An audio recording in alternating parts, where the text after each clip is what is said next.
If you've looked around the channel a bit, it becomes exceedingly obvious that this is very much a Ridge Racer stan channel. Long before I got into making game industry commentary videos, this channel was primarily a repository of my Ridge Racer 2 PSP gameplay. Every now and again, I'll still drop a handful of videos in honor of the channel's roots, and I've even considered spinning off an entire gameplay channel on the side, starting with more Ridge Racer stuff. Because of all this, you can probably understand that I was pretty upset to hear about a Ridge Racer 8 project that was in development for the Nintendo Switch that got cancelled years before any of us found out about it. However, there is more to this story, and that's what I'm here to talk about today, but I want to start at the top for the uninitiated and maybe create a few new fans in the process. This is Little Akiba Games. I'm Patrick. Welcome back to the shop. For those of you who only know Ridge Racer from the unfortunate E3 2004 memes, it's one of the four founding fathers of 3D arcade racers as we really know them, alongside Sega's Virtua Racing, Daytona USA, and Sega Rally Championship. Where its contemporaries only had a handful of sequels or spin-offs each, Ridge Racer evolved quite naturally into a thriving franchise, seeing regular sequels in both arcades and at home, and following two entirely distinct trajectories on each. In the arcades, Ridge Racer 2 was a straightforward copy of the original, but with a remixed soundtrack and 8-cabinet multiplayer added to the formula. The third arcade release, Rave Racer, experimented with non-linear courses and a newer, more stylish aesthetic, including course designs that more heavily leveraged Ridge Racer's signature drift mechanics.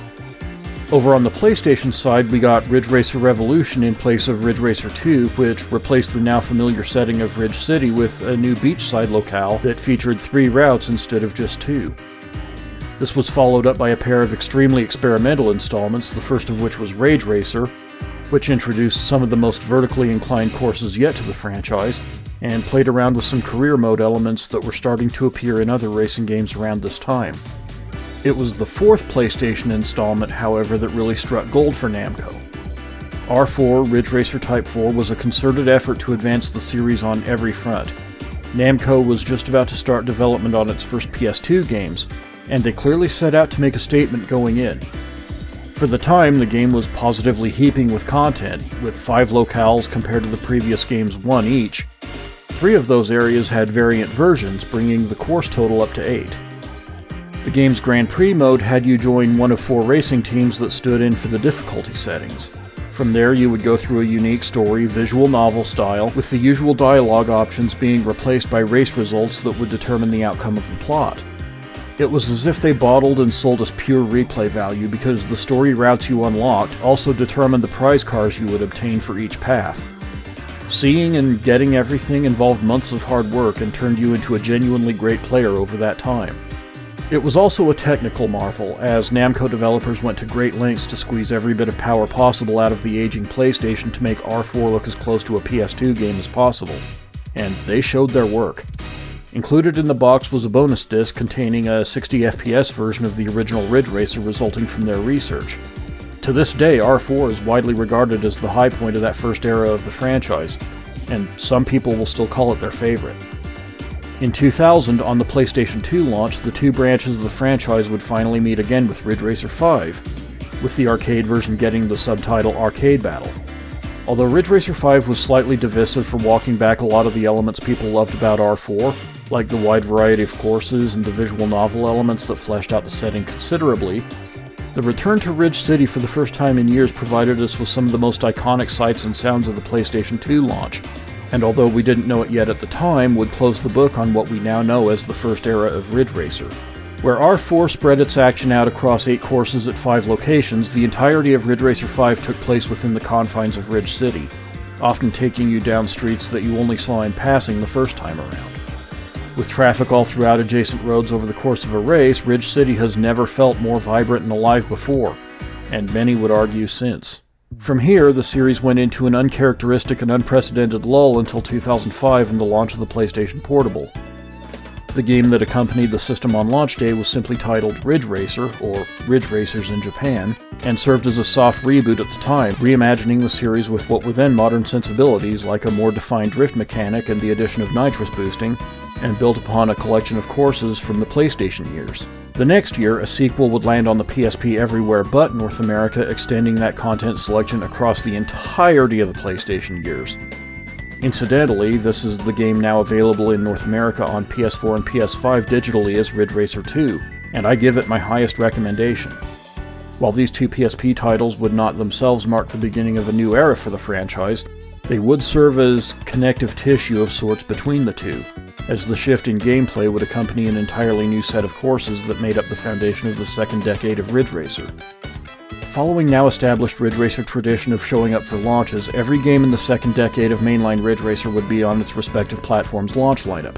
Ridge Racer 6 for the Xbox 360, Ridge Racer 7 for the PlayStation 3, Ridge Racer 3D for the Nintendo 3DS, and yet another game simply called Ridge Racer for the PlayStation Vita.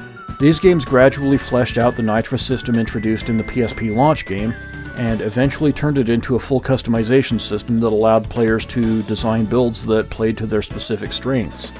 The Vita release in particular took a lot of criticism for its over-reliance on DLC, but also introduced some potentially genre-expanding community ideas that could have gone really well if presented in a more consumer-friendly package.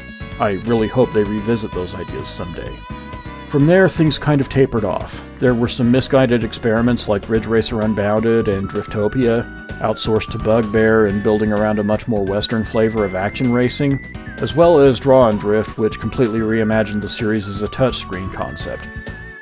What we would only find out years later is that there was actually a Nintendo Switch project in the works bearing the Ridge Racer name, but got cancelled years before word of it even reached the public. Much more recently, a prototype build of the Switch project got out, and proved to be much more in line with the barrage of launch titles from 2006 to 2013 than the stuff that followed. It should be noted that this build was far from ready for prime time. The lighting is off, the physics aren't working much at all on some courses, there's a TTS voice in place of actual announcers, and some Tekken music was mixed in with some older Ridge Racer tunes to serve as the game's placeholder soundtrack.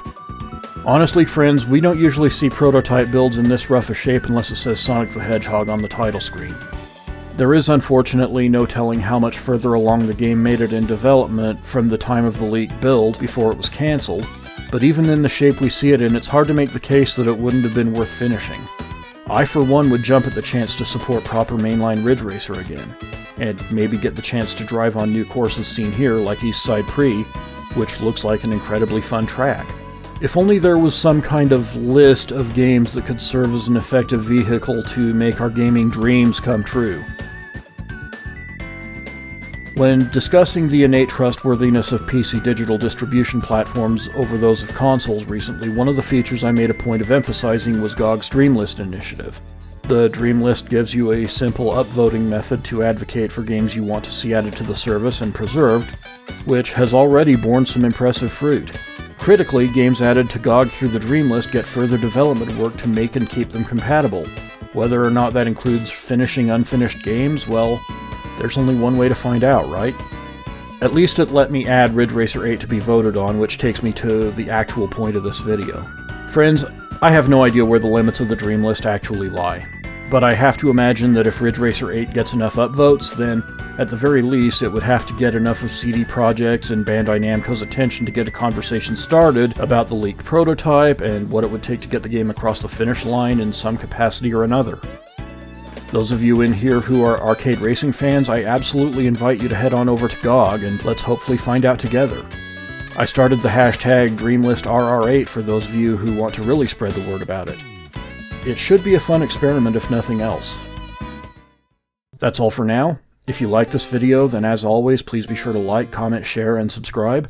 Click the notification bell with the all option to know right away when the next video goes up, and do your part to inform the YouTube algorithm by doing this with all of your favorite channels, even if mine isn't one of them, because it really needs all the help that it can get these days.